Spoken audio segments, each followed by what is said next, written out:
Ô, Cleo, nós estamos. O Rian saiu, né? Mas ele falou que nós não íamos ficar no vídeo, né? É o áudio. É o áudio, tá bom. Ok. Então, tá bom. Então, compartilhe, né? Convida amigos para assistir, inscreva em nosso canal, colabore conosco aí, porque temos muitas informações importantes. Obrigada, Cleo. Obrigada, Maria Helena. A gente, como faz ao vivo, às vezes a gente tem algumas intercorrências, né? Isso é normal, tá, pessoal? Exatamente. Mas então nós vamos falar, eu queria que o Vasco se apresentasse para nós, Vasco, falar um pouquinho de você, do seu trabalho. Eu fiz uma prévia aqui, mas eu gostaria que você falasse, se apresentasse mesmo. Seja bem-vindo. Bom dia, Cleoneide, bom dia, Maria Helena, bom dia para você que nos acompanha aqui pelas redes sociais da Epitom. Primeiro, agradecer o espaço, né? Nós precisamos falar muito sobre os nossos conselhos de direito, e o Conselho da Pessoa Idosa é um dos que nós possuímos no nosso município e que precisa que a gente fale, que a gente divulgue as suas ações, a sua importância. Como você falou, eu sou assistente social, sou professor também, atualmente trabalho na Secretaria de Assistência Social, na área do monitoramento, né? Eu sou responsável pelas parcerias que a Secretaria de Assistência Social da Prefeitura de Ipatinga realiza com as organizações sociais, né? Então nós acompanhamos estas parcerias, seja por termos de colaboração ou por termos de fomento, junto aos fundos que nós temos no nosso município, e a gente, então, dá esse apoio também para as organizações sociais e também para o Conselho nas suas realizações dos seus chamamentos. Já estou no Conselho no meu segundo mandato de conselheiro, e o ano passado eu assumi a presidência interina, né, para terminar, concluir o mandato, e este ano nós somos reeleitos, né, então eu vou ficar mais um mandato como presidente do Conselho Municipal do Idoso. No Conselho, eu represento os trabalhadores, né, então eu estou numa cadeira que pertence ao Sindicato dos Trabalhadores do Serviço Público, né, o Sindicerp aqui de Ipatinga. Eu represento os trabalhadores dentro do Conselho, né, justamente por essa organização dos conselhos terem lá os diversos segmentos. Então, a gente já está nesse trabalho com o Conselho Municipal há muito tempo. Eu já estive presente em vários conselhos do nosso município, né, Conselho de Orçamento, Conselho de Assistência Social e outros conselhos, o Controle Social do Programa Bolsa Família. Então, assim, eu já tenho, nos últimos 30 anos, uma trajetória de participação em conselhos municipais, e é algo que nós devemos estimular as pessoas a conhecerem e a participar, porque faz parte da política pública a presença de conselhos, a presença da população, e eu acho que se a gente não falar disso e não ocupar este espaço, a gente acaba perdendo isso que foi conquistado lá atrás com a Constituição de 1988, né, e é algo que a gente tem que fazer a disputa cotidiana, né, para contribuir com a construção de políticas públicas mais democráticas, né? Por isso que é tão importante esse espaço que a Epitom abre para a gente falar do Conselho Municipal do Idoso, né, e para a gente falar da importância dos próprios conselhos municipais, né? Nós já damos agradecimentos. Ô Vasco, mas é verdade, com a Constituição, né, os conselhos de direitos, eles passaram a ter realmente voz e muita força na conquista das políticas públicas para a nossa população. Então, é muito importante nós estarmos falando, hoje especialmente estaremos falando do Conselho do Idoso. Nós já tivemos uma outra oportunidade aqui em julho, quando nós falamos do Conselho da Criança, né, e a população precisa conhecer os diversos conselhos que nós temos na nossa cidade, né? Então, o idoso é mais um conselho que nós temos e que nós precisamos levar informação à comunidade, porque é um direito que nós temos de ter esses conselhos, né? É importante falar da representatividade, daqui a pouquinho você vai falar como que funciona, mas é importante falar que o conselho sempre é paritário,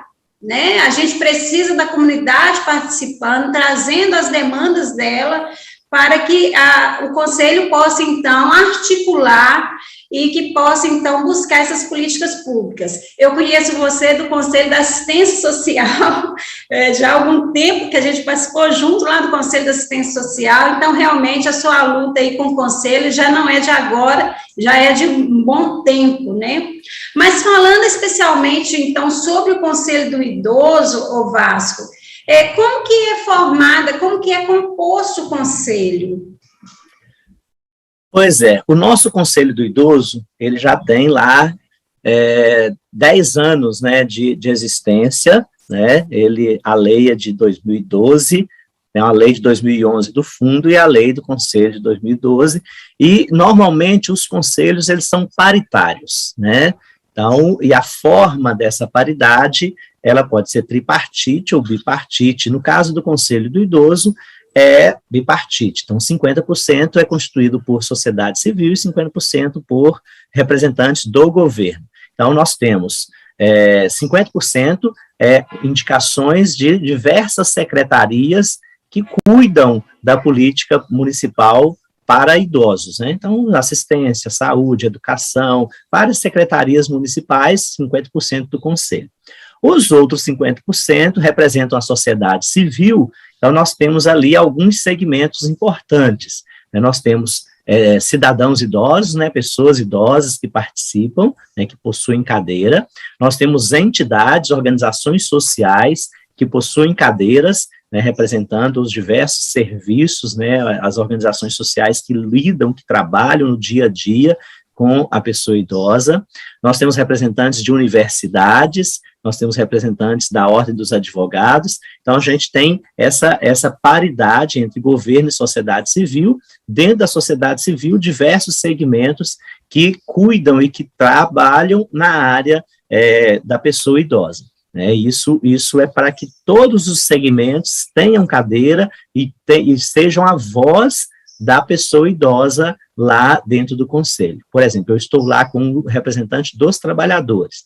A minha voz lá não é para defender os trabalhadores, mas é para defender a pessoa idosa, né, as diversas situações em que o direito da pessoa idosa está sendo ameaçado. Então, meu olhar de trabalhador que lida no dia a dia com o cidadão, com a cidadã idosa e com as organizações que trabalham com o idoso. Então, é para olhar, com o olhar do trabalhador, defender o direito da pessoa idosa. Então, o Conselho tem essa composição que lá atrás, né, quando a Constituinte foi escrita, né, se colocou essa preocupação que os diversos atores que constituem uma política pública participem da sua elaboração e da sua implementação. Né? Então, nós temos uma política pública que ela não é direcionada apenas pelo governo, mas ela tem a participação da sociedade civil, porque são os interessados. Né? Eu não posso discutir política pública para idosos sem a presença do idoso, que é o primeiro interessado na política pública e das diversas instituições representativas e que trabalham com a pessoa idosa. Então, por isso a concepção ela é dessa forma, da mesma forma como os de outros conselhos que nós possuímos. Então, foi pensado nessa lógica de uma política com participação popular, com controle social, né, porque é uma forma de controle social, e é uma forma de governo com participação, com democracia, né? Então, se a gente defende a democracia, a participação social, então o Conselho é esse órgão para que a gente possa executar de forma democrática a política pública. Ó, que importante, né, essa fala do Vasco, porque aí já demonstra o quê? Que as políticas públicas, elas não são constituídas apenas pelo governo, mas com a participação da sociedade. Então, é um conjunto, né, é uma união da sociedade civil com o governo para pensarem juntos na política pública que é necessário para essa população. Então, muito importante isso, né? E você já falou, né, eu acho que você já acabou até falando a minha próxima pergunta, que era o papel do conselheiro. Você acabou de falar que é a questão, né, desse olhar, né, o olhar da pessoa idosa, trazendo para dentro do conselho, né, esse olhar que ele tem, a questão de uma fiscalização, né, acaba sendo, mas fala um pouquinho para nós.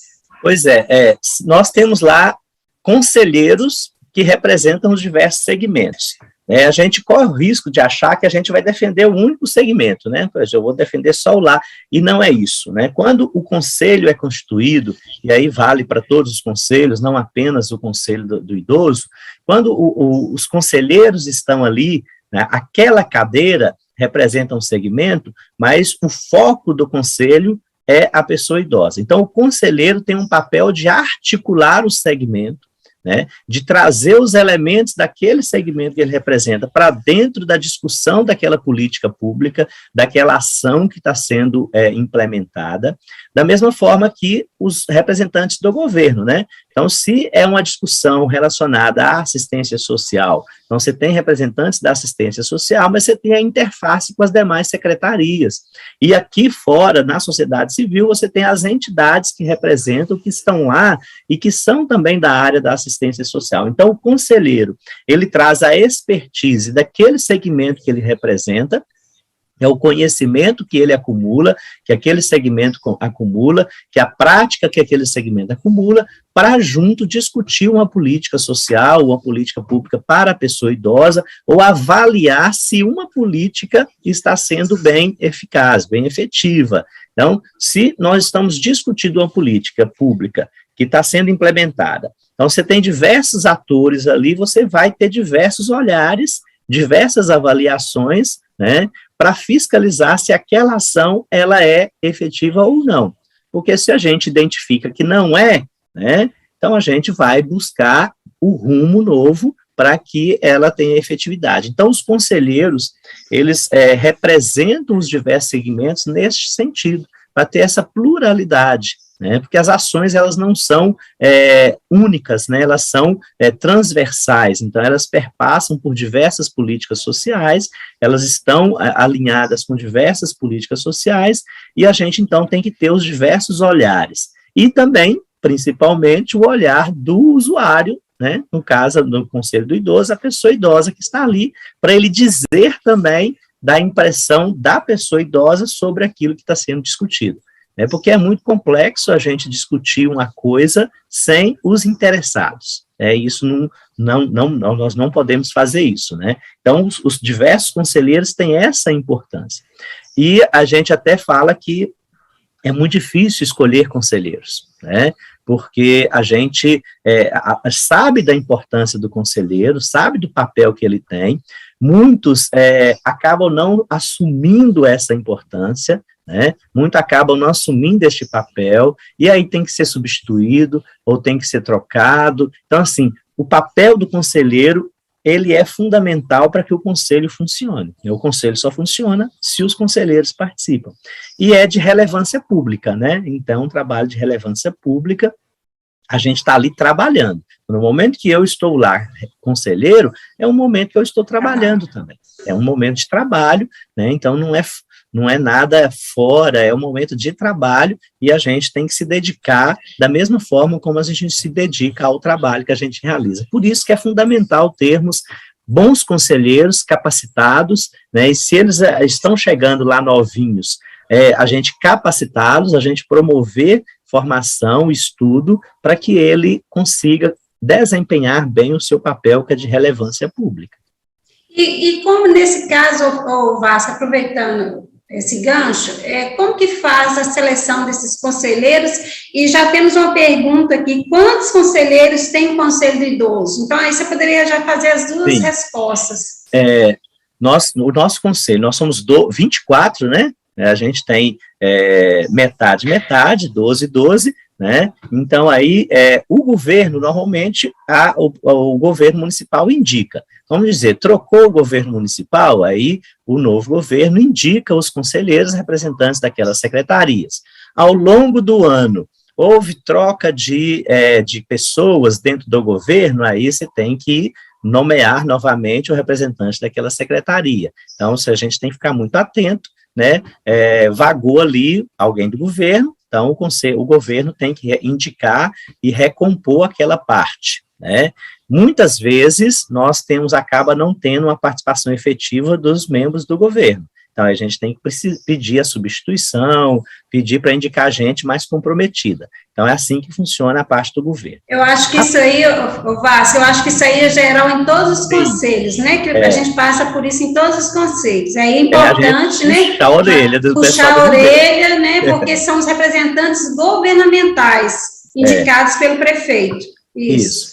Aí, na sociedade civil, quando está na época, a gente publica um edital convocando a sociedade civil nos diversos segmentos que compõem o conselho. Então, é um processo de chamada pública para que as pessoas, as organizações, se inscrevam como candidatas ou como eleitores para o processo de escolha dos membros da sociedade civil. Então, aí nós temos um mandato de 2 anos, então a gente faz um edital, publica, tem uma plenária, né, onde as organizações sociais que se inscreveram, que se habilitaram para este processo de escolha, eles são escolhidos, vamos dizer que tenha lá 3, 4 organizações sociais, não 3, 4 representantes de trabalhadores, então a gente vai fazer a escolha dentro desses credenciados para o processo de escolha, aí escolheu o segmento da sociedade civil, publica-se o resultado deste processo de escolha, e o conselho, ele então, nomeado, né, por um ato do Poder Executivo, para um mandato de 2 anos. A gente fica acompanhando este processo justamente porque se tiver vacância, aí a gente tem o suplente, né, que assume, né, e também se tiver necessidade de uma eleição suplementar, no caso, por exemplo, só teve 2 pessoas, 2 organizações sociais, a gente tem que fazer também uma escolha suplementar para que o conselho não tenha vacância, senão perde na hora do quórum, né, porque a gente tem um momento, o quórum para as deliberações, para as decisões dentro do conselho. Então, você tem esse processo, seja para o governo, com a indicação, né, do executivo, das secretarias que estão ali compostas, seja esse chamamento público para a sociedade civil, para credenciar e participar. Normalmente, credencia as instituições que estão inscritas no conselho, né, nós temos várias instituições inscritas no conselho, então essas instituições inscritas no conselho, elas, e representantes dos segmentos, elas inscrevem para esse processo. Por exemplo, a OAB de Patinga tem uma comissão de direitos da pessoa idosa. Então, a representação da OAB sempre são alguns dos membros desta comissão dos direitos da pessoa idosa que constituem essa comissão lá dentro da ordem. As faculdades que possuem interesse na área da pessoa idosa, então elas se inscrevem dentro desse processo de escolha, e aí tem a plenária que vai deliberar e vai escolher e compor o conselho para 2 anos. E nós temos uma preocupação que, na sequência, a gente tem que falar um pouco, fazer uma formação. Nós estamos nessa fase agora, fizemos o primeiro momento de formação com os novos conselheiros, para falar sobre a política do idoso, as legislações voltadas para o idoso, e na sequência a gente vai falar de cada política pública que que tem ações voltadas para a pessoa idosa e o papel do conselho nessa política pública. Tá, Vasco, quem é a pessoa idosa? Nós estamos falando aqui de pessoa idosa, mas quem é a pessoa idosa? Isso é muito bacana, porque a gente tem, inclusive, um estatuto, né?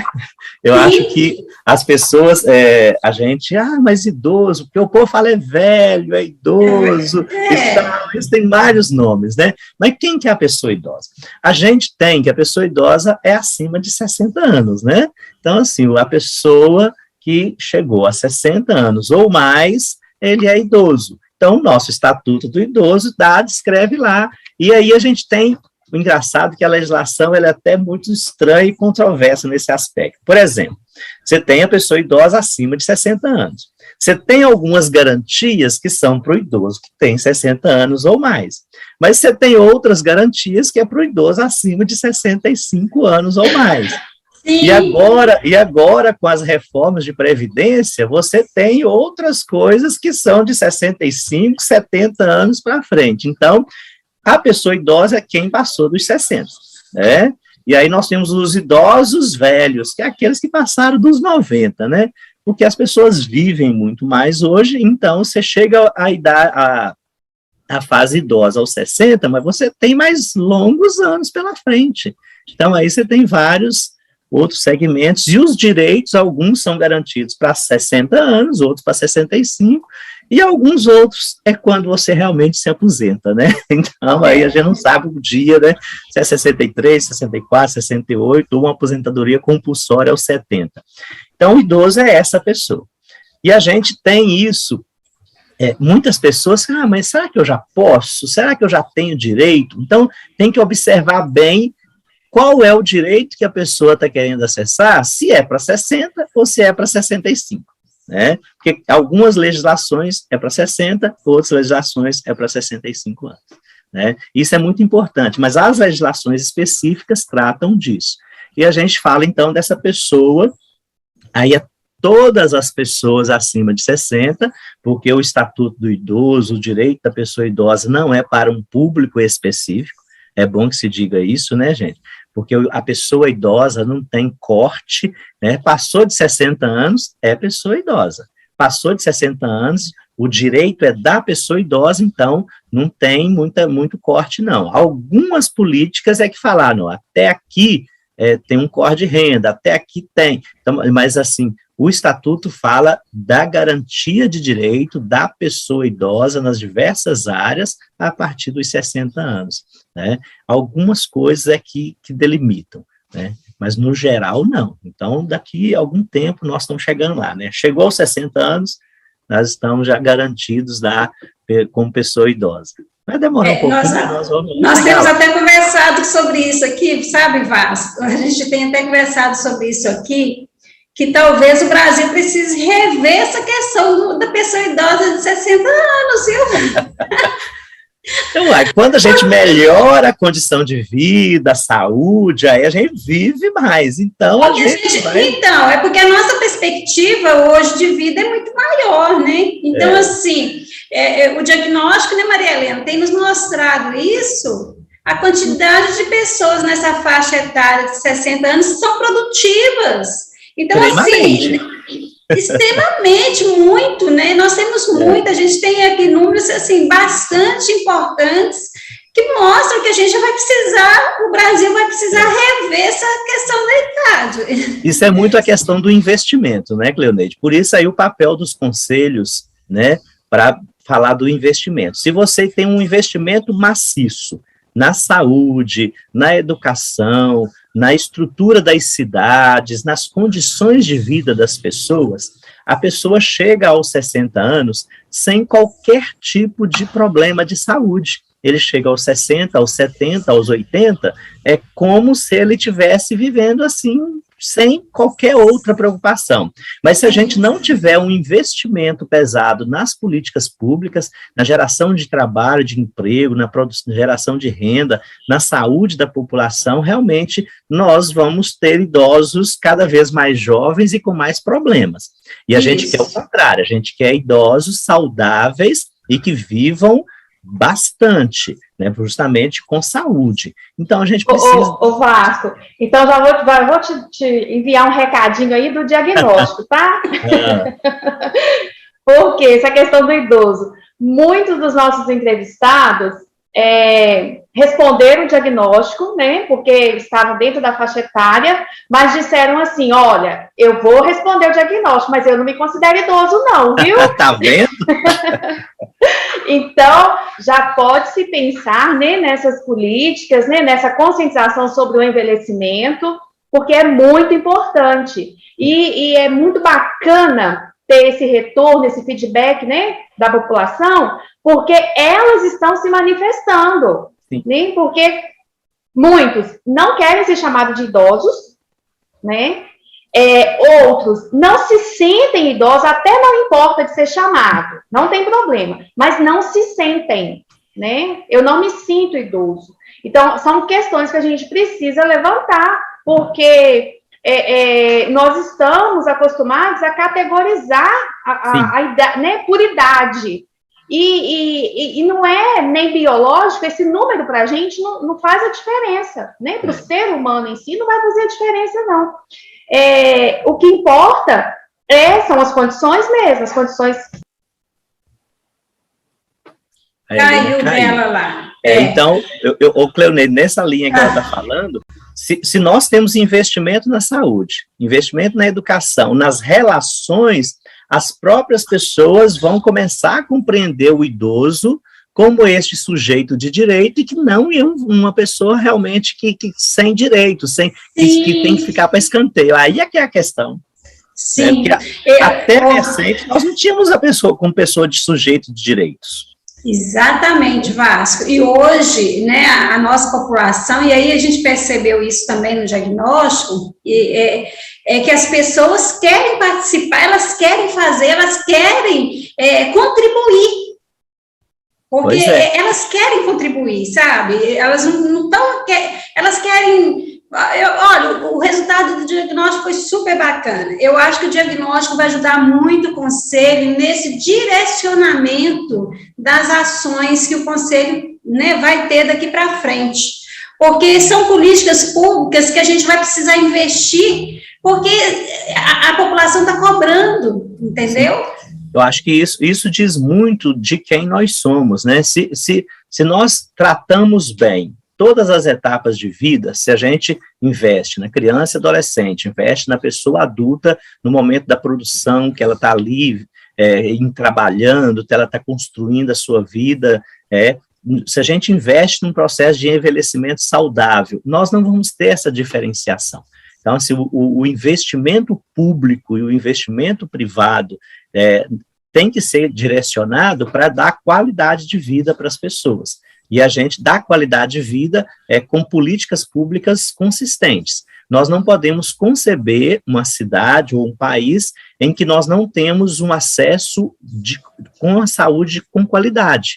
A maioria da população acessa o SUS. Vamos imaginar se nós não tivéssemos o SUS nesses 2 anos de pandemia do Covid-19. Quantos milhões de pessoas teriam morrido a mais das que já morreram? Então, você tem que ter um investimento, seja público, seja privado, para que as pessoas envelheçam com qualidade. Com qualidade. Porque se eu envelheço com qualidade, eu chego aos 70 anos, sendo ativo, tendo a minha vida social, me relacionando com todas as pessoas, não sendo discriminado por causa da minha idade, não tendo que ir para uma casa de acolhimento porque eu tenho condições de viver na minha casa, com a minha família, tendo acesso a políticas públicas, independência, então é o que a gente tem que trabalhar. Eu acho que o investimento público ele precisa ser feito pensando nesta qualidade de vida.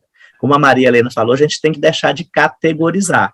Ah, não, fulano está produzindo, então fulano vai investir aqui porque é a idade produtiva. Essa idade aqui não está produzindo. Não é produtivo, Engano, né? Engano. Os setores que mais crescem é justamente os setores que têm pessoas idosas. O turismo, o lazer, a arte, a cultura. Então, são áreas que o idoso tem participado, tem vivenciado muito, e são setores importantes da economia. Então, a gente não pode achar que tudo é número ou categoria econômica, porque não é que a gente fala de pessoas.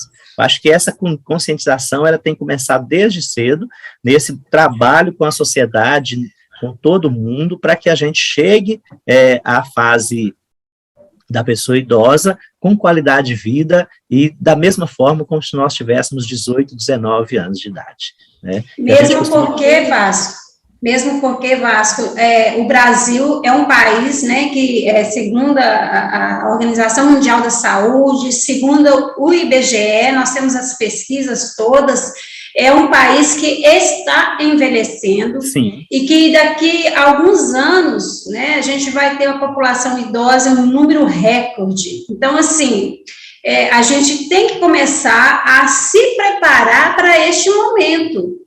Né? Você acabou de falar e citar aí sobre a questão da saúde pública de qualidade para a população idosa, exatamente para que ela, porque é a fase da vida que mais demanda Sim. a questão da saúde. Então, o Brasil vai precisar investir nisso. Né? Isso vai dizer de que país nós somos e que cidade nós somos. Então, se a gente tem políticas públicas que atendem e que chegam às pessoas, e aí o papel nosso enquanto conselheiros, né? Porque enquanto conselho municipal, nós temos que olhar para as políticas públicas e ver o que elas estão fazendo para o nosso público. Então, o que a saúde tem de investimento? O que a educação tem de investimento? O que o planejamento urbano tem pensado? Porque a gente pensa na pessoa idosa que circula na cidade. Sim. A gente pensa na pessoa idosa que participa das coisas. Então, a gente tem que olhar para a cidade com o olhar da pessoa idosa. E até mesmo nós, quando a gente vai construir a nossa casa. Então, se eu vou construir uma casa que ela é agradável para todas as idades, ou eu vou ter problema quando eu tiver com 70 anos de idade para acessar a minha casa. Então, assim, a gente tem que pensar nas coisas, nos investimentos que têm que ser feitos, nas políticas sociais, para todas as fases, e já preparar, né? Porque se a gente se prepara, a gente não tem que remediar nada lá na frente, não tem que remendar nada. Então, acho que o papel do conselho, por exemplo, é olhar para a cidade nesse sentido. Por isso que a gente tem que falar muito disso e capacitar as pessoas para falarem e para participarem. O Vasco, eu vou fazer, Maria Helena voltou aí, mas eu vou fazer algumas considerações aqui, Maria Helena, depois, se você quiser falar. A Consola, ela fala o seguinte: o desafio é buscar a sociedade civil que já está tão fragilizada e que muitos se perderam. É o que a gente até falou sobre isso bem no início, né? É o fortalecimento dos conselhos, né? A Débora Miriam, isso que disse, Vasco, sobre a capacitação dos conselheiros, principalmente para os que estão iniciando a vida profissional, é fundamental e precisa realmente de investimento, né? Então, ela está reafirmando o que você disse aí. E aí, nós temos uma pergunta que foi feita: a população, de forma geral, pode acompanhar as reuniões de conselho? Sim, e como que acontecem essas reuniões? Os conselhos, normalmente, têm reuniões públicas, né? Então, o Conselho do Idoso, como que funciona? Então, você tem um calendário anual, uma reunião mensal, né, no caso, nossa terceira, quarta, e aí a gente tem esse calendário anual. O Conselho, ele é constituído pela plenária, que é uma reunião pública, aberta, as pessoas podem participar, mas ele é constituído por comissões, né? Então, as comissões, elas que discutem o dia a dia do Conselho, né? Elas tratam das demandas, das questões que chegam ao Conselho e levam para a plenária, que é essa reunião mensal. Então, as reuniões acontecem na Casa dos Conselhos, né? Ipatinga tem essa estrutura onde funcionam alguns conselhos vinculados à assistência social. Então, a Casa dos Conselhos fica na Rua Januária, número 90, lá no centro de Ipatinga, né? E mensalmente nós estamos lá. Eu acho que nos últimos 7 anos o Conselho, ele não deixou de se reunir, né? Inclusive tem época que a gente tem 3, 4 reuniões por causa das demandas, né? Então a gente vem num processo de organização do Conselho muito grande nos últimos anos, principalmente por causa da importância que ele tem tido, né? O que a participação das pessoas, dos idosos principalmente, que demandam muito essa organização. Então, se você tem um segmento que participa, esse segmento cobra, e aí as coisas acontecem. Então, as reuniões são públicas, né? Com a pandemia, nós fizemos algumas restrições, né? Nós tivemos reuniões online, o retorno, as reuniões a gente não chamava tanta gente, né? A gente chamava só os conselheiros, justamente para não ter uma reunião com muitas pessoas. Então, a gente retornou com as reuniões presenciais, mas assim, com um número menor, só com os membros mesmo. Normalmente, as reuniões, a gente chama as organizações sociais, para além dos conselheiros, a gente chama as organizações sociais que lidam, que trabalham com a pessoa idosa, justamente para que a gente tenha uma participação maior, porque é importante essa participação, não só dos conselheiros, mas também de outras pessoas, né, que estão lá, porque isso ajuda a divulgar, né? E as reuniões de conselho, a gente acaba estudando um pouquinho, né? Você discute algum tema que acaba servindo de formação para quem está ali, né? Por exemplo, quando nós tivemos que discutir a questão dos 70% que as ILPIs podiam utilizar dos benefícios da pessoa idosa. Então, foi uma plenária do Conselho do Idoso com o Conselho da Assistência. Então, para a gente discutir como que funcionaria isso, como que seria essa organização, isso lá atrás, né? No 2014, então como que seria isso? Então isso é um processo, Quando nós discutimos, por exemplo, o fluxo de institucionalização, junto com o Conselho de Assistência também.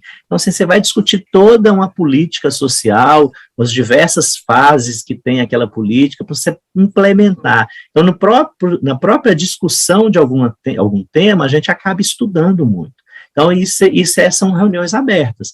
As comissões é que fazem reuniões mais exclusivas, mas quando elas precisam, elas convidam pessoas que podem contribuir com aquela temática, né, para que ela leve a temática para a plenária do Conselho.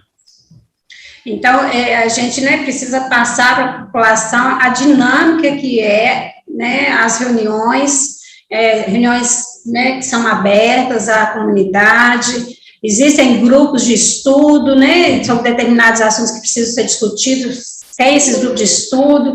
Então, todos os assuntos que envolvem a pessoa idosa, elas passam pelo conselho, né, de forma que o conselho possa estudar este assunto e viabilizar, né, através de resolução, né, ou através de uma lei, né, Vasco? Porque o conselho fala por meio de resolução, né? Então, o conselho discutiu um assunto, né, o conselho fala, ó, gente, esse assunto é importante, então nós vamos publicizar uma resolução, uma orientação, como que isso vai ser dado. Então, o conselho não simplesmente discute. Então, se voltar à questão do fluxo de institucionalização, achou um caminho, então nós vamos dizer do caminho por meio de uma resolução. É algo que precisa ser melhor estruturado, então nós vamos propor uma lei, um projeto de lei, uma lei, e aí nós vamos reestruturar pensando nas articulações com outras coisas, para além da política que a gente está discutindo. Então, assim, o conselho diz assim, né? Então, por isso que é importante que a gente participe e que os diversos segmentos contribuam, né, porque ali a gente vai escrever coisas que vão funcionar na nossa cidade e vão passar a ter força na nossa cidade. Quando estavam discutindo a questão dos estacionamentos, essas regulamentações, alguns vereadores sempre procuravam lá o conselho, olha, o que o Conselho do Idoso diz disso aqui, para a gente justamente contribuir, para o conselho contribuir, dar opinião sobre alguma legislação que a Câmara Municipal estava fazendo e que dizia respeito à pessoa idosa. Então, se você tem um conselho com esse papel, com esse perfil, é claro que os outros agentes políticos da cidade, públicos, vão também participar e procurar o órgão, né, para discutir alguma coisa que diz respeito à pessoa idosa. Da mesma forma como outros conselhos. Por isso que o conselho ele tem que ser estruturado, organizado, com participação, tem que ser claro nas suas deliberações, a sua publicação não pode ser contraditória, você publicar hoje e retirar depois, então você tem que ter uma coerência no seu funcionamento, porque você é um órgão de controle, de controle de política social, de fiscalização, você tem uma função que está escrita em lei, então você tem que cumprir a lei, né? Então a gente não pode ficar assim, meio funcionamento, meio termo, não, você tem que funcionar, né? Se você não funciona, então você não existe ali, você está descumprindo a lei. Sim. Vasco, e aí eu queria entrar num assunto que é a questão do fundo, né? Nós já falamos, então, sobre o funcionamento do conselho de forma geral, e nós temos, então, as instituições que são registradas no conselho, né, e que funcionam aí com projetos, atendendo a população. O conselho, ele precisa de recurso, né, como qualquer conselho, né. A política pública, é lógico que a política pública em si, ela é executada pelo executivo, né, são políticas públicas que são de direito de todos, executadas pelo executivo. Mas o conselho, ele tem um papel também muito importante quando ele financia projetos que vão complementar essas políticas públicas, né? E aí eu queria que você falasse um pouquinho, né, de como que funciona essa questão do fundo, né, até mesmo porque a gente precisa divulgar sobre a questão do fundo, né, que existe um fundo municipal do idoso na cidade de Patinga, que inclusive poucas cidades têm organizado, viu, Flávio, o Vasco? Aqui em Ipatinga, né, é uma cidade que, graças a Deus, já está organizado o fundo do idoso, então poucas cidades têm esse fundo organizado, Ipatinga sai na frente aí com essa organização, e a possibilidade de ter este recurso, né, e eu queria que você falasse um pouquinho sobre o fundo, Sim. Depois eu continuo. O nosso fundo, a lei que criou o Fundo Municipal do Idoso de Ipatinga, ela é de 2011, nós demoramos um tempo para que essa lei ela começasse a ter funcionalidade, porque o fundo aqui de Ipatinga ele é um dos primeiros de Minas Gerais, então ainda tem muitos municípios que não possuem, não têm estruturado. Aqui nós já conseguimos, né, porque o histórico de fundo, por exemplo, o fundo da criança e do adolescente é bem lá antigo, né? Ipatinga foi uma das primeiras também a criar, então isso contribuiu para que criasse o Fundo do Idoso. Então, a gente sabe que o papel de investir em política pública é do Executivo Municipal. Né? O Executivo Municipal, ele tem que pôr dinheiro nas políticas públicas. O Executivo Municipal, não. Municipal, estadual e federal. Federal, isso. Nós temos um grande problema.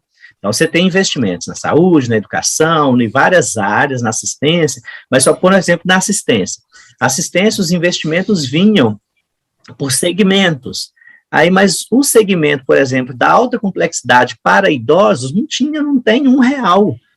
Então, você tem pouco investimento em algumas áreas voltadas para a pessoa idosa, né? Então, você tem investimentos de forma geral, mas você não tem esse investimento direto para a pessoa idosa. Então, é do cofre público, é do fundo público municipal, do executivo municipal que tem que sair os recursos. Mas então, para que cria o Fundo Municipal do Idoso? Justamente para ser esse complemento, para ser esse fomento para a política municipal, né? Da mesma forma dos outros fundos, o Fundo da Infância. Então, o nosso fundo ele é de 2011, nós demoramos um tempo a estruturar esse fundo, a organizar, né? Aí, na época, o secretário executivo do conselho trabalhou bastante para estruturar, organizar esse fundo. E como que funciona o fundo para que as pessoas que estão nos acompanhando saibam?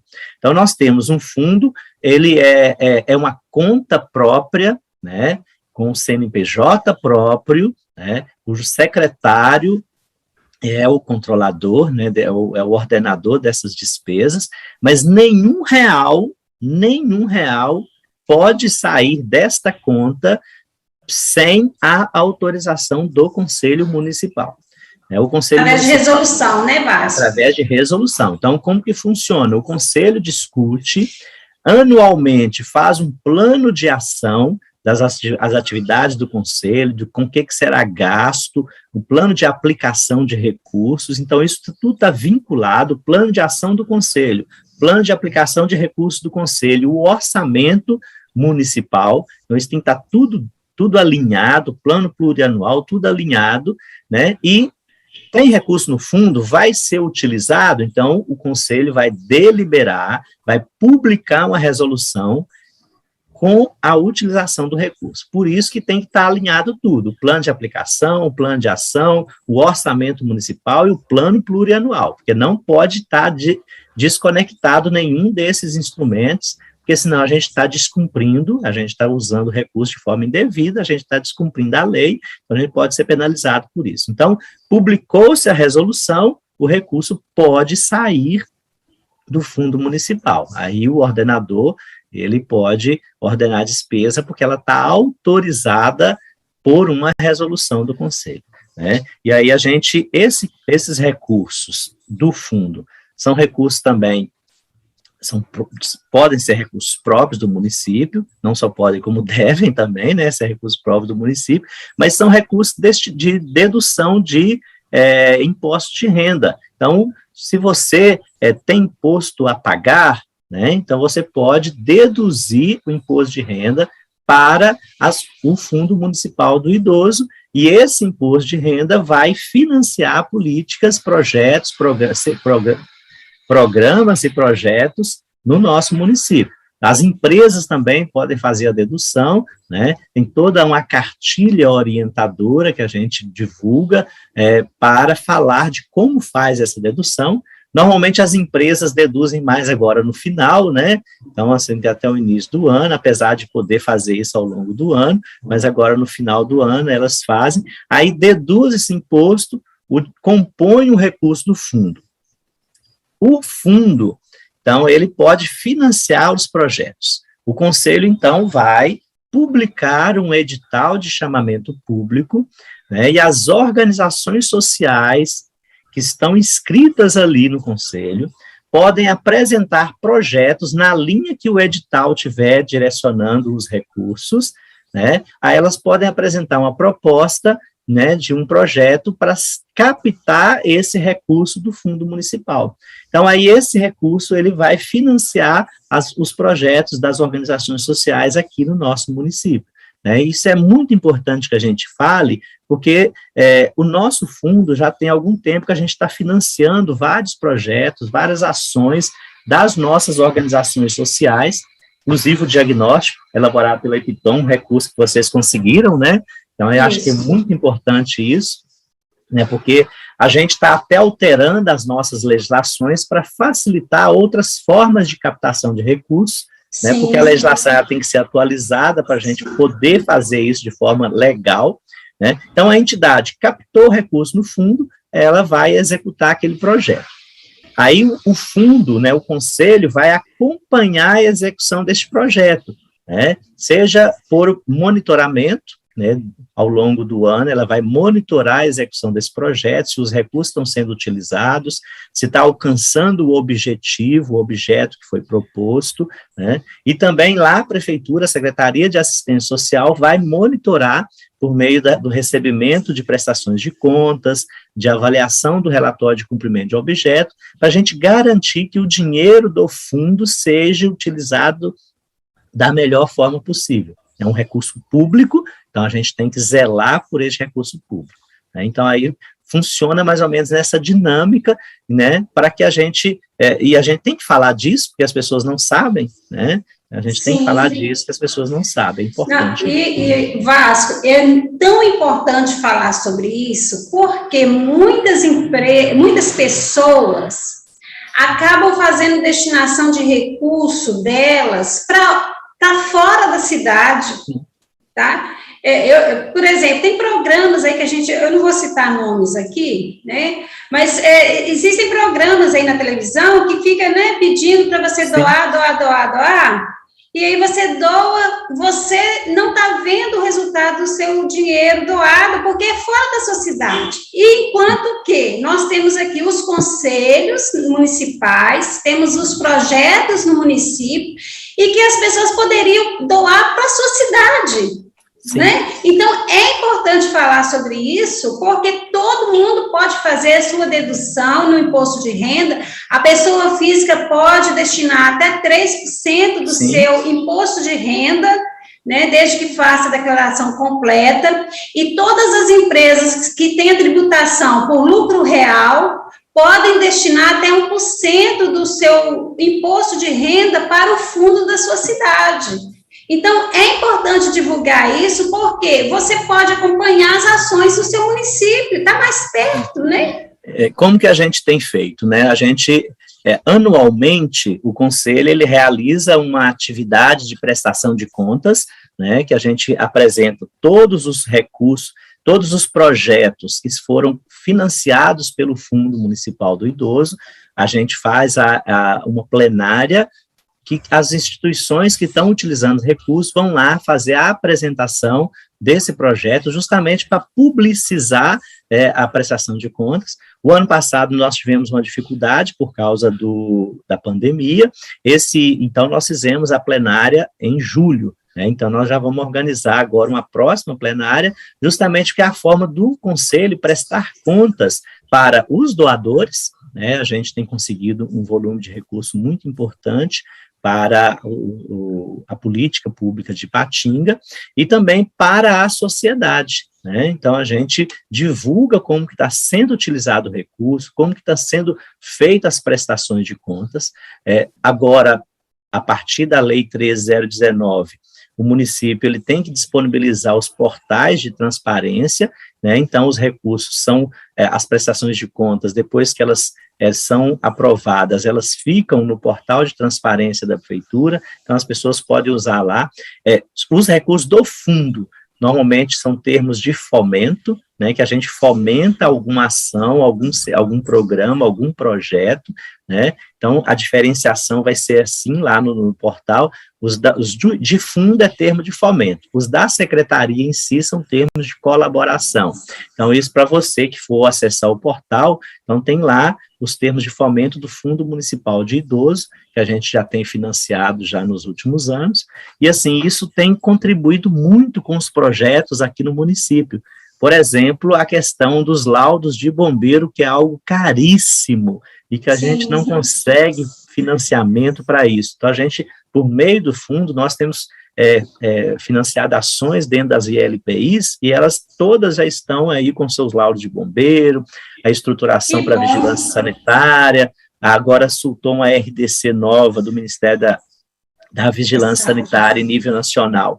Elas estão buscando as adequações, e o Fundo do Idoso tem sido um aporte importante para elas buscarem nesse sentido de estruturação, né, porque uma ILPI tem que ser uma casa com qualidade. Então, se você não tem recurso, né, o recurso público da prefeitura não financia essa parte de estruturação, recursos humanos, material de consumo, né, e os recursos próprios da entidade não dá para fazer um investimento de 100 mil, né, então, assim, é um negócio, assim, que a gente tem que avaliar muito. Então, a gente busca o recurso no fundo e financia projetos que vão dar qualidade para as instituições de longa permanência e também projetos de convivência nos nossas comunidades aí. Nós temos vários projetos de convivência, projetos na área da saúde, né, e também na área das instituições de longa permanência.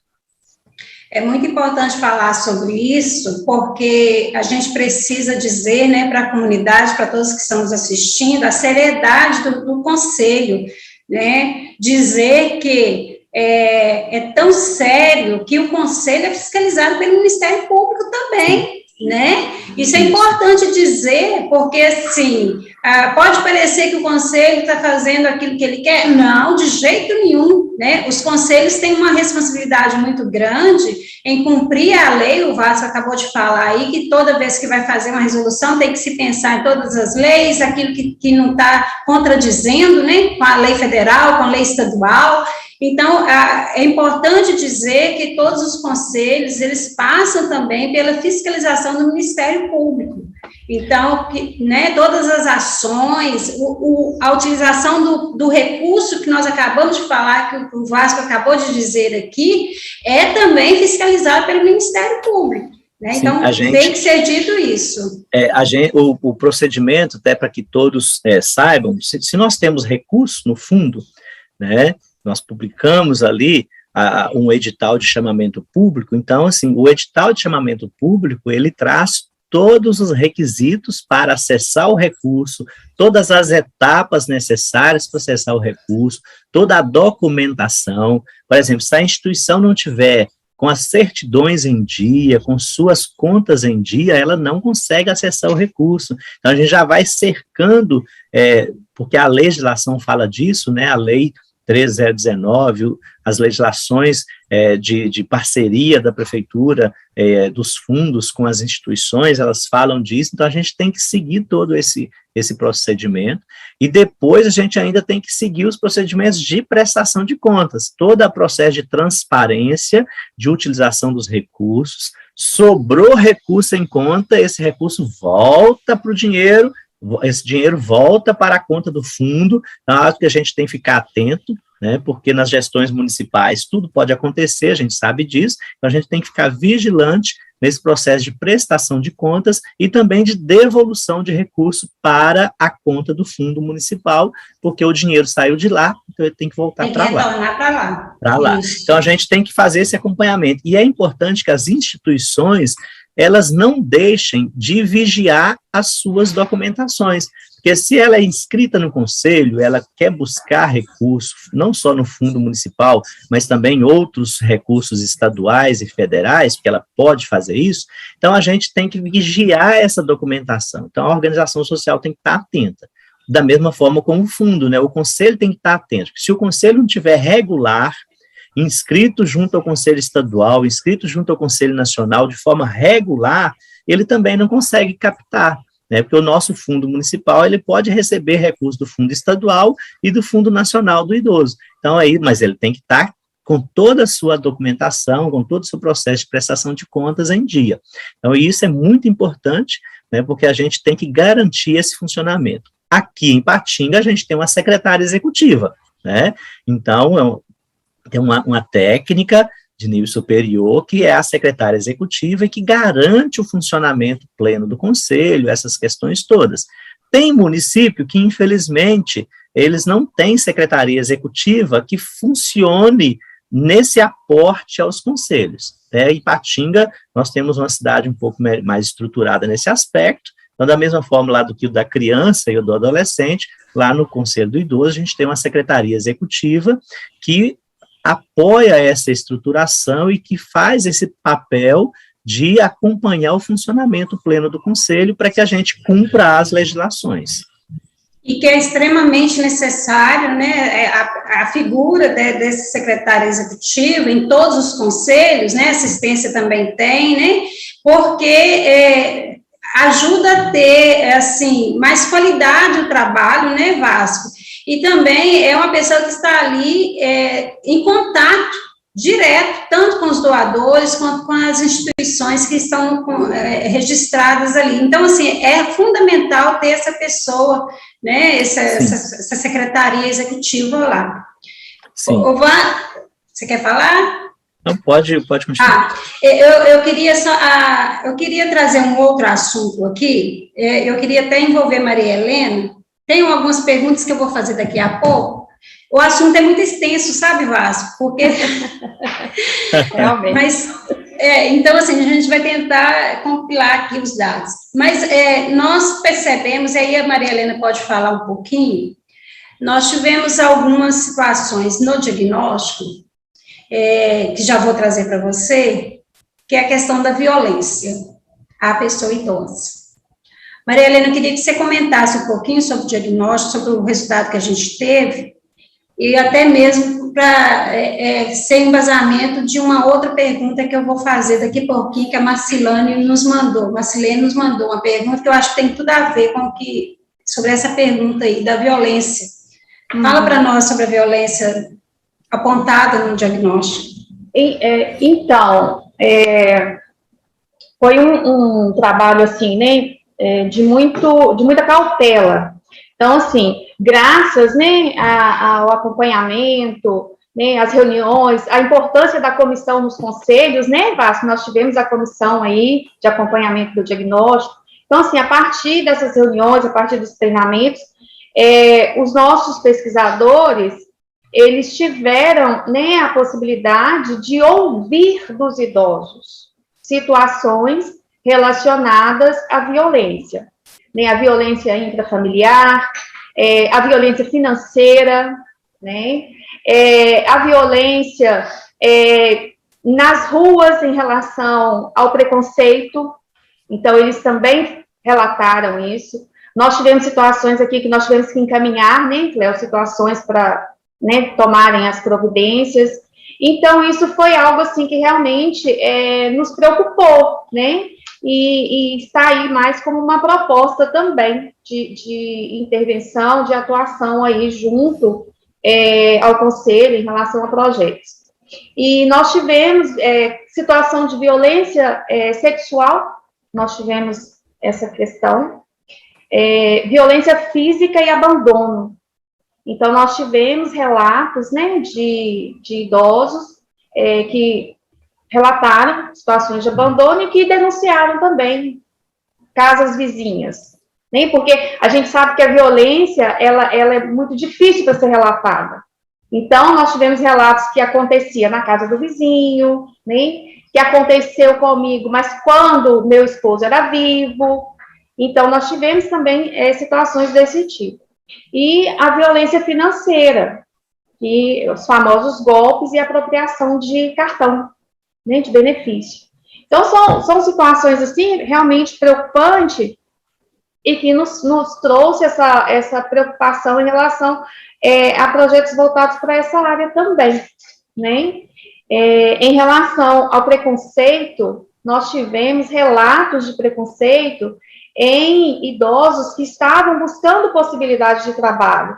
Participando de entrevistas de emprego, ele se sentiu também ali discriminado em relação à sua idade, né? Então, atendimentos, né, nos comércios, né, eles se sentiam, assim, né, discriminados em relação ao despreparo do profissional para atender.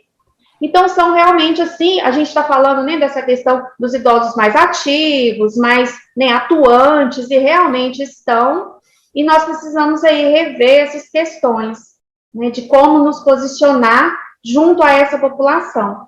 E nós sabemos que a força física do idoso pode até ser menor, né, mas ele tem uma contribuição muito grande para a população em relação a conhecimento, em relação à sabedoria, né, em relação à experiência de vida, valores. Então, algo que se pudesse colocar esse idoso junto com um mais jovem também seria interessante para a população. Então, assim, projetos, né, voltados para trabalho intergeracionais, eu acho que seria muito bacana, né? Então, são questões que a gente vai trazendo aí. Nos chocou, nós tivemos que tomar algumas providências, né, que foram realmente tomadas, e nós esperamos aí, né, mais trabalho, muito trabalho, né? Teremos muito trabalho. Sim. E aí, como que o Conselho, ele atua com relação a essas violências ao Vasco? E qual que é a forma, você já poderia dizer, a forma de denúncia também? Explicar para a população. Sim, primeiro, acho que a gente tem que constatar que nós estamos vivendo um momento extremamente ruim para a sociedade brasileira. Eu não imaginava que nós caminhássemos tão rápido para uma situação de preconceito, de violência, de intolerância tão grande, né? A nossa sociedade, ela está caminhando para um fascismo, inclusive institucional. Então, assim, a gente tem vivido momentos de intolerância, e acho que a gente tem que demarcar todo dia isso. Nós somos a favor de uma sociedade plural, democrática, em que as pessoas são respeitadas por serem pessoas, né, independente da sua idade, da sua origem, independente de quem são, elas são pessoas e são dignas de respeito. Eu acho que isso nós temos vivenciado muito fortemente nos últimos tempos. E a gente tem que discutir isso porque a intolerância, ela está muito grande na nossa sociedade. As pessoas não estão respeitando os outros mais. O Conselho, ele tem feito muito debate nesse sentido. Em 2020, houve o financiamento de uma campanha, só que a pandemia acabou atrapalhando muitas ações da campanha, que não conseguiu alcançar as pessoas como nós pretendíamos, tanto que a gente tem um novo projeto de campanha para 2021, justamente para fazer essa valorização da pessoa idosa, para fazer essa denúncia dessa intolerância em relação à idade, do preconceito, das violências, né? A gente propôs à Secretaria de Assistência Social a discussão com o NUPAV, que é o Núcleo de Prevenção à Violência, e que ele discute todas as diversas formas de violência no âmbito da Secretaria de Saúde, da Vigilância Epidemiológica, justamente para que a gente possa discutir como identificar e como lidar com essas diversas violências que as pessoas idosas têm sofrido no nosso município. Então, a gente vai fazer uma série de reuniões justamente discutindo isso. O NUPAV, ele funciona, ele traz alguns debates importantes, então aí a gente já propôs essa discussão. Nós propusemos também, estamos propondo um debate um pouco maior, né, sobre a questão do envelhecimento da pessoa idosa na assistência social, porque tem muita coisa que é da área, né, por exemplo, o serviço de convivência, os processos de institucionalização, a gente instituir um fluxo, justamente porque nós tínhamos, assim, uma porta que chegava direto lá na ILPI, e muita gente já chegava com o idoso lá, já com a malinha pronta para deixar ele lá. Então, assim, não tinha um trabalho de fortalecimento de um vínculo, de reconstrução de um vínculo familiar. É um assunto polêmico, a gente vai discutir ainda com a assistência social, com as ILPIs, com os técnicos do centro de referência, seja o CRAS, seja o CREAS, porque é uma questão muito séria, muito polêmica, e a gente tem muito que discutir nessa área, porque as pessoas acham que elas não dão conta e querem institucionalizar, e a instituição é justamente para aquelas pessoas que não têm ninguém por ela, né, que vivem uma situação de abandono ou uma situação de violação muito grave que a pessoa tem que ser tirada para ser protegida, né, da mesma forma como os processos de institucionalização de criança e adolescente não é algo que tem que ser corriqueiro, o de idoso também não. Então, a gente tem que discutir isso, e nós estamos fazendo esse debate, principalmente na área da assistência social, e é algo que a gente vai ter que investir um pouco mais nessa discussão dentro do Conselho, junto com o Conselho de Assistência e com os serviços da área da assistência social. Nessa questão também das violências, a gente tem que discutir muito com a saúde, né, porque os serviços que atendem diretamente as pessoas, eu acho que é uma área que nós vamos ter que debater bastante. E uma campanha para que as pessoas comecem a valorizar mais, né? O Conselho, é até bom esse tema, porque a gente tem que diferenciar. Por exemplo, o Conselho do Idoso, ele não é um conselho tutelar, né? Por exemplo, lá na área da criança e do adolescente, a gente tem o Conselho Tutelar e tem o CMDCA. Um que discute a política pública, discute os direcionamentos, e o outro que vai garantir o cumprimento, né, de alguns direitos. Então, o Conselho Tutelar, ele tem esse papel lá na área da criança e do adolescente. No idoso, não. Então, se lá no Conselho do Idoso, você não vai chegar lá e o Conselho do Idoso vai fazer alguma coisa por aquele idoso vítima de violência. Não, ele vai te orientar como você vai buscar o atendimento para esse idoso, porque o nosso conselho ele não é tutelar, né? Ele é um conselho de políticas públicas, de defesa de direito. Então, ele só faz a orientação. Mas, então, como que eu faço se eu tenho uma violação de direito? Olha, nós trabalhamos muito com o Disque 100 e o Disque 180, né? Que são números de direitos humanos que você denuncia e ele chega aqui na Prefeitura de Ipatinga, né? Então, se ele fez uma denúncia no Disque 100, ele vai chegar lá na Secretaria Municipal de Convivência Cidadã e essa denúncia vai ser averiguada, né? Não pela assistência social ou pela saúde, mas lá na Secretaria de Convivência Cidadã. E aí vai ser dados os encaminhamentos a partir dessas denúncias que são feitas. Ah, mas e se é algo aqui do dia a dia? Pô, gente, tem coisa que é a polícia. Tem coisa que a gente tem que fazer uma denúncia policial, porque é uma violação que tem que ser feita a denúncia na polícia, né, para essa pessoa ser penalizada, né, e fazer a representação judicial. Tem coisa que você tem que ir direto ao MP, ao Ministério Público, né, porque você tem que fazer essa denúncia para que o Ministério Público abra uma ação de investigação e possa penalizar as pessoas que estão cometendo algum tipo de violação, né? A gente acha que é só na área da infância que tem a questão de alimentos, não, mas na área do idoso também tem a questão de alimentos. A família, ela é responsável, né? Então, a gente tem que manter a pessoa idosa com toda a dignidade. Ah, mas é só eu que cuido do meu pai.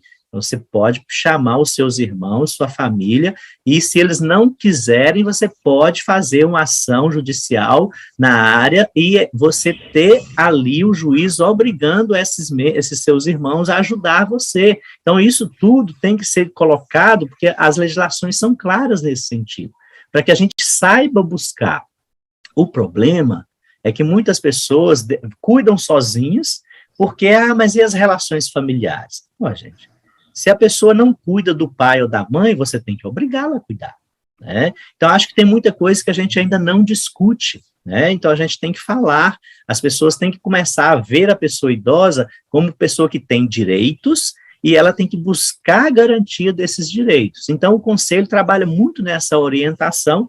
O CRAS, ele é um órgão que pode contribuir com esse fortalecimento de vínculos, com esse papel de acompanhamento da família, para ela se organizar ali no cuidado com a pessoa idosa. O CREAS trabalha muito já com a questão da violação. Se houve violência, se houve violação, o CREAS faz este acompanhamento. A gente tem aqui 5 CRAS e 1 CREAS que fazem esse trabalho, né? Porque para chegar lá na institucionalização, nós temos um longo processo que tem que ser feito. Porque tem gente que acha assim, ó, chegou aos 60 anos, vou pôr no asilo. Fala, no asilo, é asilo. Não é uma ILP, vou pôr no asilo. Então, você acha que é assim, né? E não é, gente. As pessoas têm direitos. E é violência financeira, todas as violências, tem que ser feita uma denúncia policial, né? Você não pode deixar a pessoa ser vítima, né? Nós, enquanto conselho, temos que acionar os órgãos do Estado para que ele atenda esta pessoa. Então, a prefeitura, por meio dos serviços, ela tem que escutar e tem que dar os encaminhamentos, né, para este atendimento. E nós temos que divulgar, né? Existe o Ministério Público, existe delegacia de polícia, existe os disque denúncia, para que a gente possa falar disso. E nós, enquanto filhos e filhas, nos responsabilizar pelos nossos entes idosos. Então, a gente não pode deixar abandonar, é papel nosso. A legislação ela é clara, o papel é do Estado e da família e da sociedade. Então, nós todos vamos cuidar. O Conselho, ele orienta, ele dá a diretriz, o Conselho ele não age diretamente, porque ele não é conselheiro tutelar, não, ele não age ali, então ele faz essa orientação toda para que os órgãos, os demais órgãos, as demais políticas públicas tomem as medidas. Só que isso tem que ser algo que nós devemos nos envolver. Toda a sociedade deve se envolver, deve discutir a violência, porque a violência é algo que é tabu, principalmente se ela é intrafamiliar.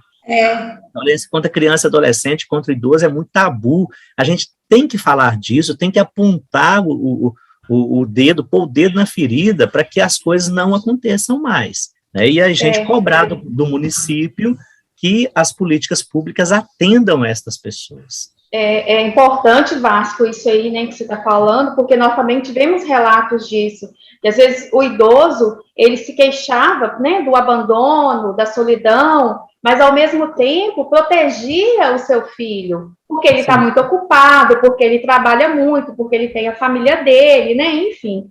Então, assim, é muito importante trabalhar essas questões, e na família, porque o primeiro cuidador é a família. E as pessoas estão buscando cuidadores fora, levando para ser cuidado fora, mas os primeiros cuidadores, né, é a família. E você falou da assistência, da questão do centro de convivência de fortalecimento do vínculo, CRAS, CREAS e tudo. E nós temos o serviço da saúde, né, o programa da saúde da família, que também pode aí entrar, né, nessa rede, trabalhando essas questões aí da valorização mesmo, né, da pessoa idosa, né, e das famílias, favorecendo, né, essa relação, como eu disse anteriormente, do idoso com as crianças, com os jovens, né, porque existe muito isso, né, essa questão, o idoso, ele tem que participar de grupo de idoso, né, e por quê? Por que tem que ser só o grupo de idosos? Por que ele não pode participar de um outro grupo também? Né? Por que ele não pode participar de uma contação de história na escolinha infantil? Né?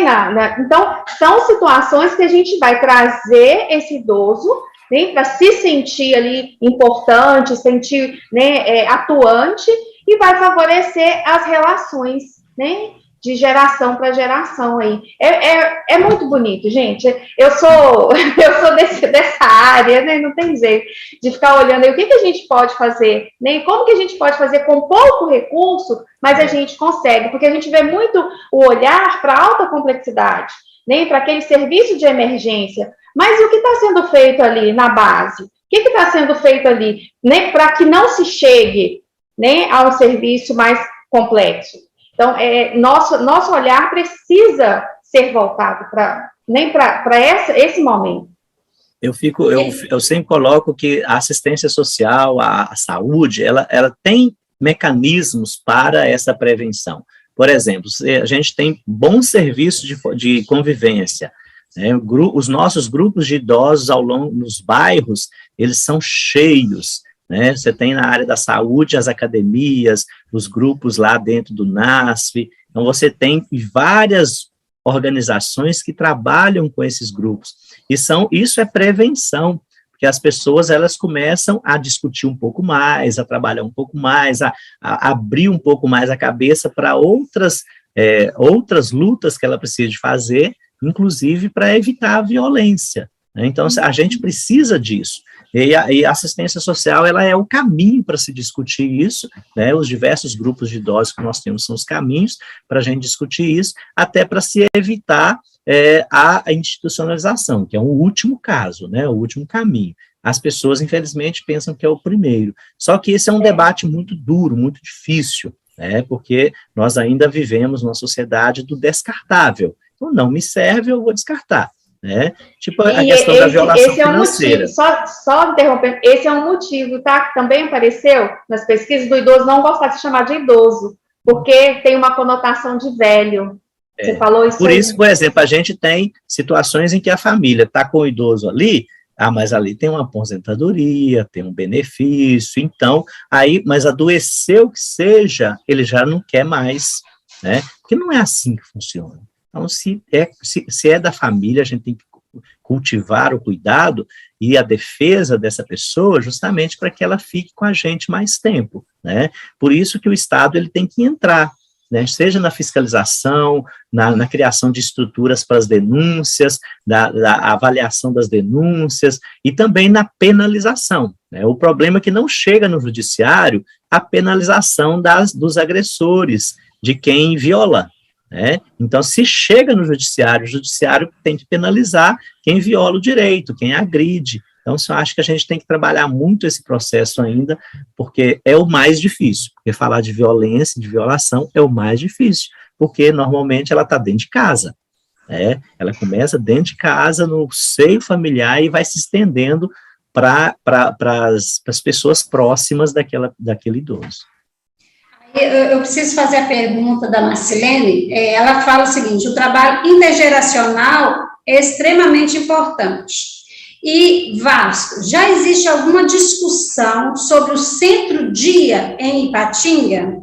Porque também foi algo que apareceu no nosso diagnóstico, tá, Vasco? Nós temos feito alguns debates.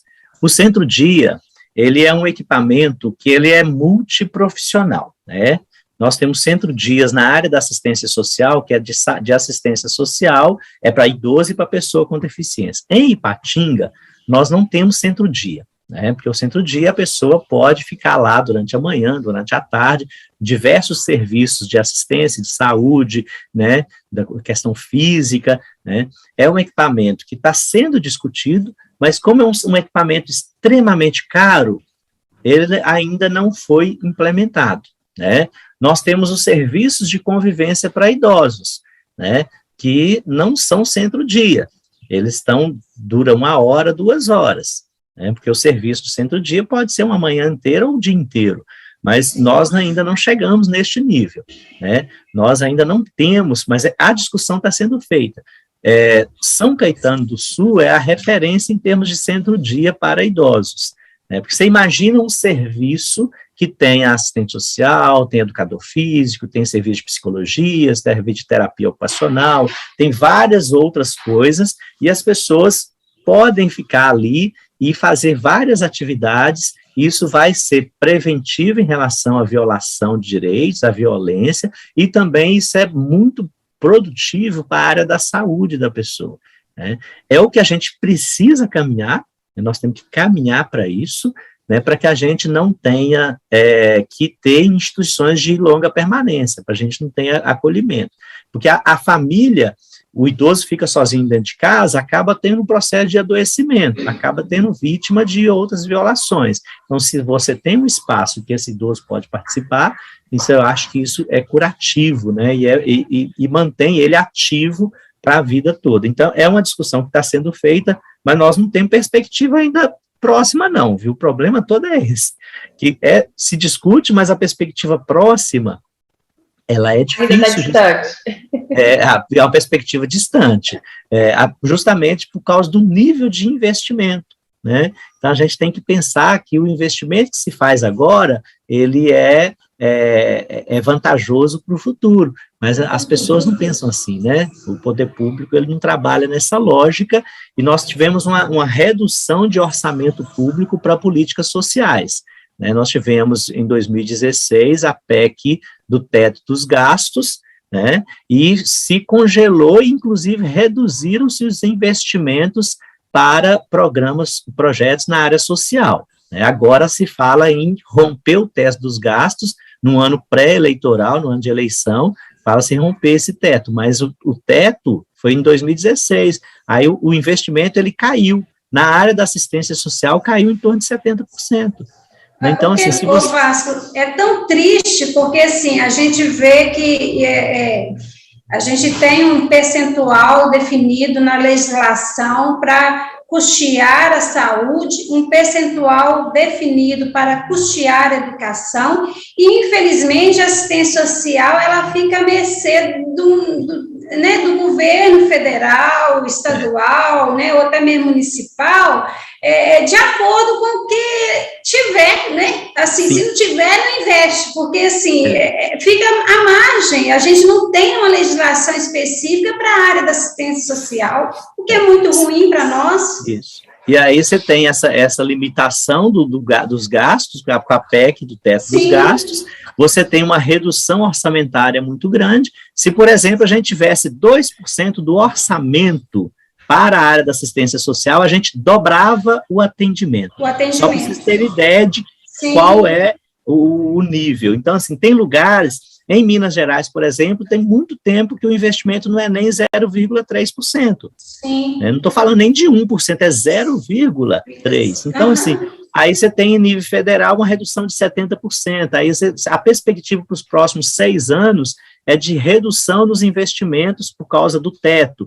Então, assim, isso é muito ruim. Agora a gente tem, por exemplo, em novembro terminou o programa Bolsa Família e vai começar um novo programa. Só que esse novo programa, que alcança muitos idosos, não tem ainda valor, né? Não tem de onde que vai sair. Então, aí o centro-dia, que é o sonho, fica sonho distante, porque a gente não tem o recurso na área para investir, porque não é um recurso que pode ser só da assistência, porque você tem que ter lá saúde, assistência social, cultura, esporte e lazer.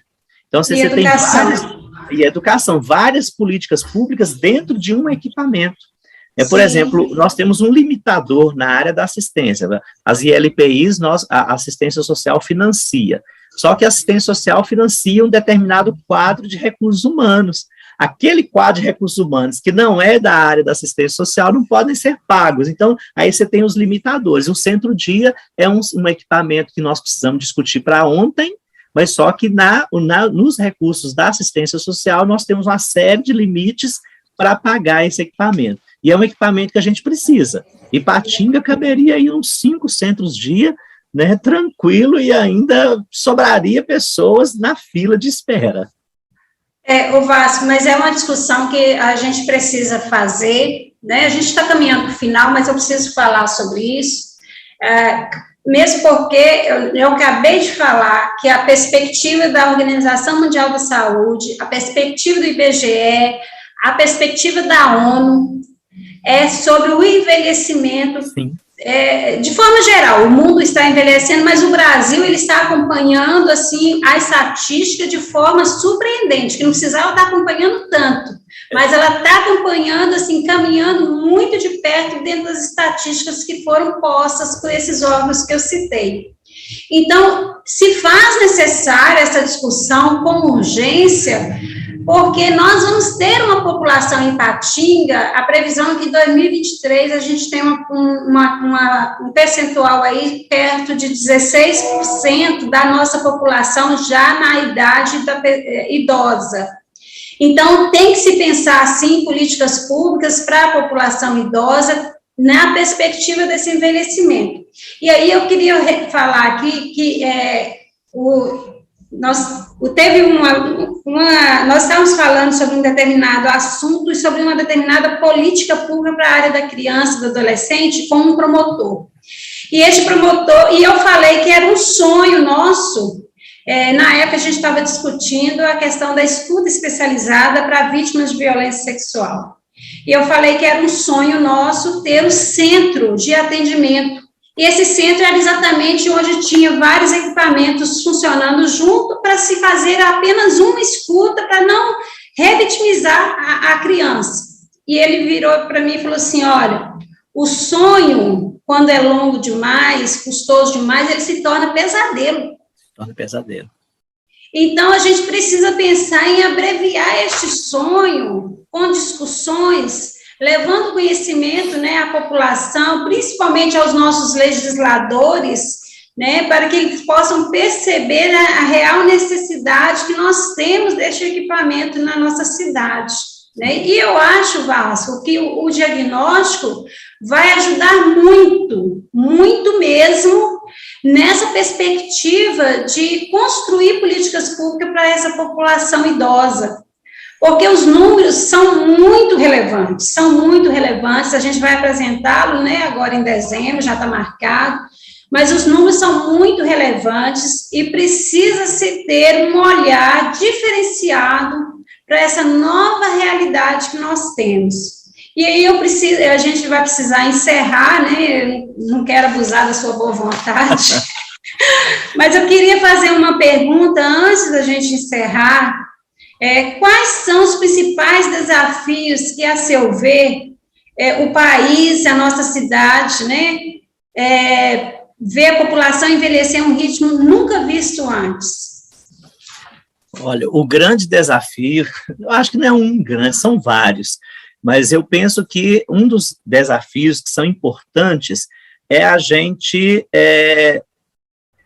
primeiro, investir, né, numa política pública da educação que valorize o conhecimento e a pessoa humana, né? Na educação, valorizar a pessoa humana. Eu acho que o investimento ele tem que ser feito na valorização da pessoa humana para que a gente envelheça e seja respeitado pela nossa idade, né? Ou que a gente seja uma pessoa com deficiência e seja respeitado pela nossa dignidade de pessoa humana. Então, nós temos que investir em uma política pública educacional, um trabalho com as pessoas para que a gente valorize, né? A gente superar essa intolerância, superar essa intransigência que nós estamos nela, para que a gente construa realmente uma sociedade inclusiva. Acho que isso é fundamental. E o poder público, ele parar de achar que as coisas públicas têm que dar lucro, não tem que dar lucro. O serviço público é para atender as pessoas, nós precisamos de investimento público. O Brasil precisa de investir no Estado. Tem um povo aí que se acha liberal e que acha que não tem que ter Estado. Mas nós temos que ter Estado. Quem atende ao idoso não é máquina. Quem atende o idoso é trabalhador, é o Estado. Quem atende a pessoa com deficiência é o trabalhador, é o Estado. Então, a gente tem que ter um Estado que atenda as pessoas. Então, o nosso Estado ele é tímido nisso ainda. Porque as pessoas querem o Estado para dar lucro para algumas empresas e para alguns grupos. Não, o Estado ele tem que atender ao ser humano, às pessoas, ao cidadão. Então, nós precisamos de um Estado que seja forte na atenção à saúde, na atenção ao idoso, na atenção à pessoa com deficiência, à criança ou adolescente. É um Estado de bem-estar. E para ter um estado de bem-estar, nós temos que taxar grandes fortunas, nós temos que taxar o lucro das empresas, parar de taxar trabalhador, né? Porque a gente, trabalhador, é que paga imposto. Agora, o grande lucro das empresas, as grandes fortunas, é dali que vem o recurso para o investimento. Para investimento para idoso, para investimento para criança e adolescente, para pessoa com deficiência, para o estado de bem-estar social. O grande desafio é esse. É o nosso Estado servir as pessoas. Chega do nosso Estado servir as empresas, aos grandes empresários. O banco é o que mais teve lucro.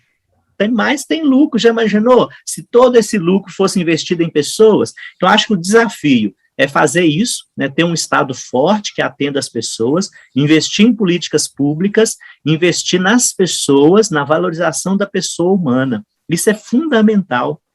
porque aí nós vamos conseguir atender as pessoas, conseguir construir uma sociedade mais humana, mais livre, mais igualitária, construir uma sociedade de respeito,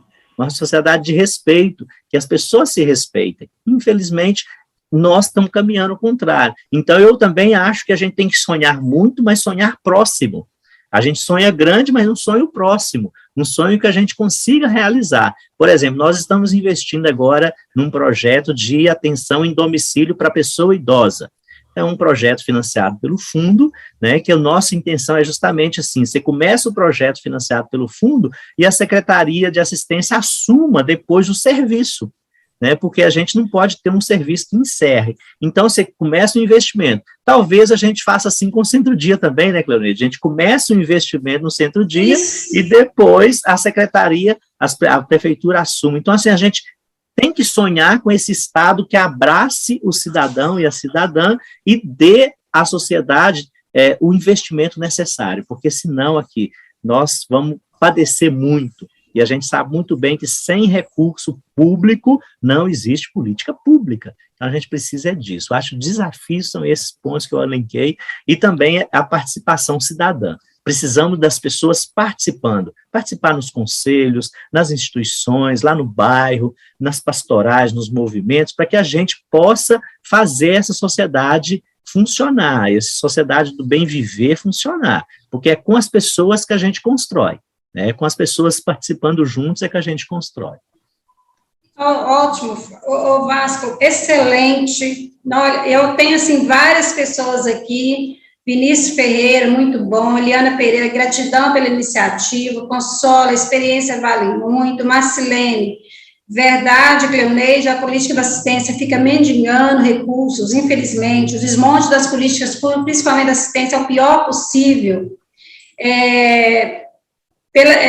Parabéns pela discussão desse tema tão relevante. Bom, nós temos vários comentários, agradecemos a todos que estão aí comentando, que estão parabenizando. Essa discussão não vai parar aqui, sim, né, Vasco? Um diagnóstico aí mesmo que não vai parar. Exatamente, não vai parar aqui, nós vamos ter outros encontros, eu acredito que a gente vai poder fazer outros encontros, até mesmo para discutir o próprio diagnóstico, né, em partes, porque também ele é bem extenso, então nós vamos ter esses momentos que a gente vai poder fazer isso. Gabriela, parabéns pela live, nós temos várias pessoas participando, muito obrigada a todos vocês, e eu penso, Vasco, que o nosso caminho é este que você acabou de dar, apontar aí, é começar com o Centro-Dia pequenininho, e ir caminhando gradativamente até a gente conseguir atingir o nível que a gente gostaria, né? E aí ele se transformar uma política pública do próprio município. Sim. Então, é algo que o Conselho vai ter que começar realmente a discutir sobre isso, né? Nessas possibilidades, fazer parcerias, né? Então, agradecer, viu, Vasco, muito, foi uma manhã super produtiva, super bacana. Eu acho que nós conseguimos esclarecer muito o que é o Conselho, né, o papel tão importante, tão relevante do Conselho Municipal do Idoso. Que papel importante que esse Conselho tem, né? Então, a gente agradece muito por trazer essas informações para a nossa comunidade, né? Essa live vai ficar gravada, até mesmo assim, para outras pessoas que não puderam, né, visualizar agora, elas podem visualizar depois no nosso canal, no canal da Monster, vai ficar disponível. Agradecer Maria Helena pela participação, pela contribuição, né, pela parceria de sempre. Agradecer a Monster pela parceria, que sempre está conosco, né, que sempre está aí como parceiro nosso. Aos nossos ouvintes, a todos vocês, nosso muito obrigado. Eu vou passar a palavra individualmente a cada um de vocês, para que vocês, né, agradeçam e façam suas considerações finais. Maria Helena. Bom, mais uma discussão, né, muito prazerosa, muito bacana, e assim, é uma honra nem poder fazer parte desse trabalho, dessa equipe, e a qual nem esperamos aí ter muito trabalho pela frente, né, muitos resultados. Então, assim, é um prazer imenso, e quero agradecer também e deixar uma frase do Raul Seixas, né? Sonho que se sonha só é somente um sonho que se sonha só. Sonho que se sonha junto é realidade. E eu acredito nisso. Nós precisamos trabalhar os nossos idosos e as nossas crianças, principalmente, né? São dois grupos de pessoas que necessitam desse carinho, desse cuidado e dessa atenção. Os idosos estão aí com força total, eles precisam de ajuda, porque várias questões estão ligadas só às questões previdenciárias, né? Mas nós temos idosos aí prontos para estar na ativa, né? Cuidar da sua autonomia, da sua independência, até para que não dependa tanto da família nem do Estado. Então, nós precisamos atuar e vamos conseguir, né? Juntos. Obrigada, Cleo. Obrigada, Vasco. Vasco, você. Obrigada. A gente agradece muito, Cleoneide, essa oportunidade. As questões colocadas são muito importantes, agradece a Maria Helena, e nós estamos aqui em nome de um conselho, né? Então, nós estamos aqui em nome de mais de 20 pessoas que se colocam à disposição do trabalho, né, em prol da defesa dos direitos da pessoa idosa. Eu agradeço muito essa oportunidade e coloco aqui à disposição do nosso conselho para trabalhar, né? Nós estamos à disposição de todas as pessoas que precisarem, né? Nós vamos discutir muitas políticas sociais. Eu também acredito que o diagnóstico vai nos ajudar muito para pensar um pouquinho, para que a cidade de Ipatinga ela continue nesse rumo, né, de discutir com as pessoas o investimento, de pensar políticas sociais de forma coletiva nos seus conselhos, e também, assim, agradecer as pessoas que se colocam à disposição. Depois eu vou acompanhar os comentários lá no canal, também responder aqueles que eu puderem, né, e a gente coloca, assim, que estamos aí porque a gente caminha, né, nós caminhamos. E se nós caminhamos com os outros, a gente caminha com as pessoas, a gente não caminha sozinho. E a gente constrói justamente porque a gente caminha com os outros. E a gente constrói com os outros, construir em parceria é muito melhor, porque a chance de resultados positivos é muito melhor.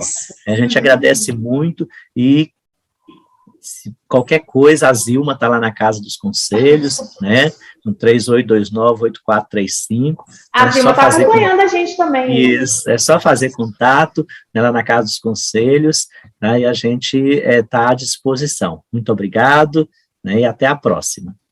Então, Vasco, nós agradecemos em nome da Epitom, dizer que a Epitom também se coloca à disposição como parceira, né, porque nós acreditamos muito na rede, na parceria da rede, né, e você acabou de falar aí que a gente não caminha sozinhos, então eu também compartilho dessa ideia sua, que a gente só caminha juntos, e a gente só constrói juntos. Então, a Epitom também se coloca à disposição do Conselho do Idoso, né, naquilo que puder contribuir, cooperar, né, para o benefício da nossa população. Parabenizar a vocês, enquanto conselho, porque é um trabalho que eu amo, eu sou até suspeita de falar, porque acho que o papel do conselho é muito importante, super relevante.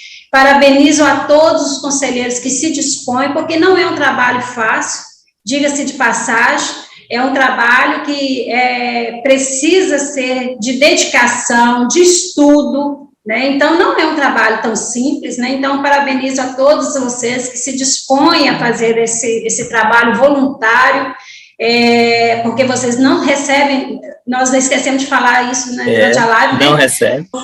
O conselheiro, ele é voluntário, não tem remuneração, né? Para ser conselheiro, não tem remuneração. Então, é o amor à causa, né? É o amor à causa. Então, parabenizo a vocês.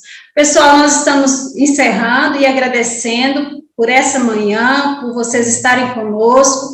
Esperamos que está muito... Aliás, já temos, né, a próxima data, dia 18 de novembro, nós teremos a nossa próxima live com a doutora Juliana, que é a promotora, né, da área do idoso. Ela estará conosco no dia 18 de novembro. Tá? Então, vocês já estão convidados a participarem conosco. Tenham todos um bom dia e muito obrigada, Monse, muito obrigada, equipe Epitom, muito obrigada a todos vocês. Tchau, até a próxima. Até mais. Até mais.